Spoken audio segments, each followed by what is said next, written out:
Week 1 of the NFL season has finally wrapped up, and Week 2 is actually just around the corner. And with Week 1 wrapping up, many of the biggest questions coming into the NFL season have been answered, and many of them have been answered with big surprises. So today I'm going to be talking about the biggest surprises that happened after Week 1 of the NFL season.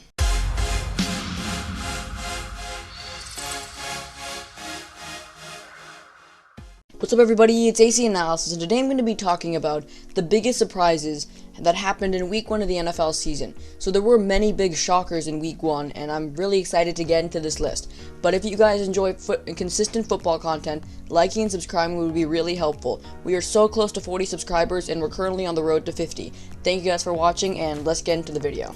So the first big surprise is actually one whole game. It's the Dallas Cowboys versus the LA Rams.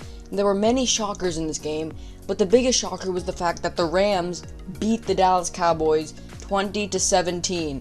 And there are many other big surprises, but no one really expected this. It's the same thing for the Cowboys every year. People expect that Cowboys are now the best team in the league, and then they just don't play good when the regular season comes along. No one really had high hopes for the Rams, and the Rams still beat the Cowboys. So I don't know how far the Cowboys are going to go from now on, but it was a huge surprise that the Rams were able to beat the Cowboys. So even though this whole game in general was a surprise, there was one big surprise in the game that no one really saw coming. The Rams' third-string running back, who just became the starter this year, Malcolm Brown, had 77 yards and 2 touchdowns. So Malcolm Brown has been on the Rams since 2015, but he's never really done much. The most he's gotten in a year is 250 yards because he's been a backup to Todd Gurley. But this game, he was basically the reason why the Rams won. He scored 2 touchdowns, rushed for 77 yards, so he had a really good game, and no one saw it coming. I didn't see it coming, and I'm actually thinking about picking him up for fantasy football now because of how good he played.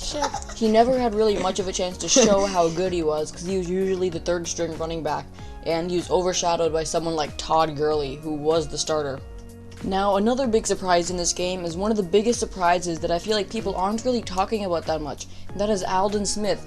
Aldon Smith was out of the NFL for 5 years because of big off-the-field issues, and then no one expected him to even play in 2020, but for some reason the Cowboys decided to pick him up, and in his first game ever back after 5 years, he recorded 11 tackles, 1 sack, and 2 QB hits, and 1 tackle for loss. So basically he's been out of the league for 5 years, and he puts up elite level numbers in the first game of the NFL season. People are not talking about this enough. This is a huge shocker. Aldon Smith was actually in my biggest questions video.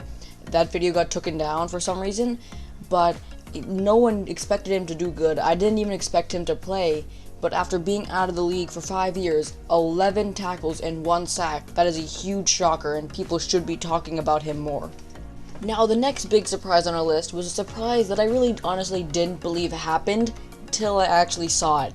The Jaguars, the tanking Jaguars, the Jaguars that were meant to go 0-16, beat the Colts in Week 1. People were talking about the fact that the Colts look to be doing better this season. They will be better. Then in Week 1, they lose to the Jaguars. And the Jaguars didn't really do anything spectacular. Their quarterback played pretty good. He had 3 touchdown passes, 200 yards. Minshew played pretty good. But the Colts just lost to themselves. Philip Rivers threw 2 really rickety-looking interceptions. T.Y. Hilton didn't play that good. Their defense didn't play that good. And Jaguars, the team that threw everything away and did not look to be trying to win, actually won in their Week 1 match.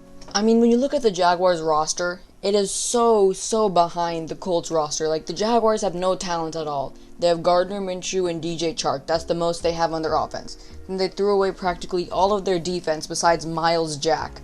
So they have nothing talent-wise, and they still beat a team that has Philip Rivers, maybe a future Hall of Fame quarterback, probably not. They have T.Y. Hilton.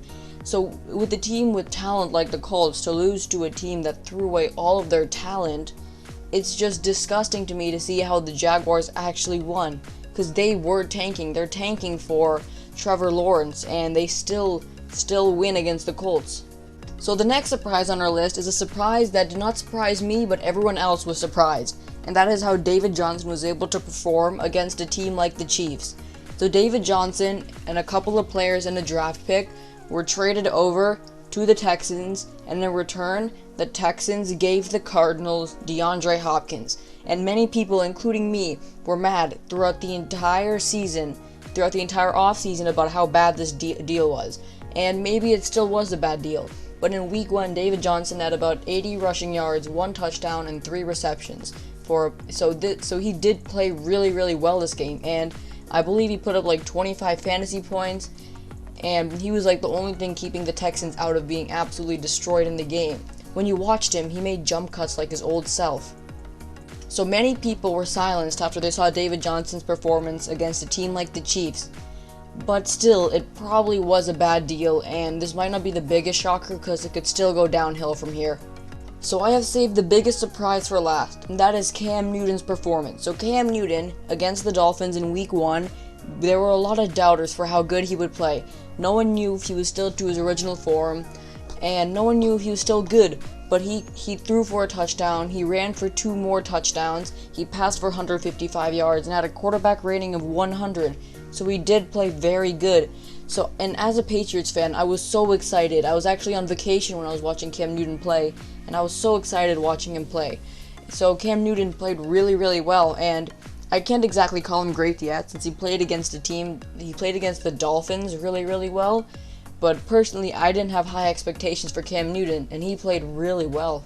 Like, he was playing at his old MVP type level. In his MVP season, he didn't really have much talent around him.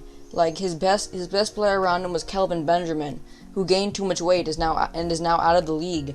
So it's like this now. On offense, Cam Newton doesn't have much talent. The best receiver around him is Julian Edelman. His running back is Sony Michel. So even without that talent, Cam Newton is still able to play really well, like how he did play in his MVP type season. Cam Newton for MVP, I'm going to join the bandwagon.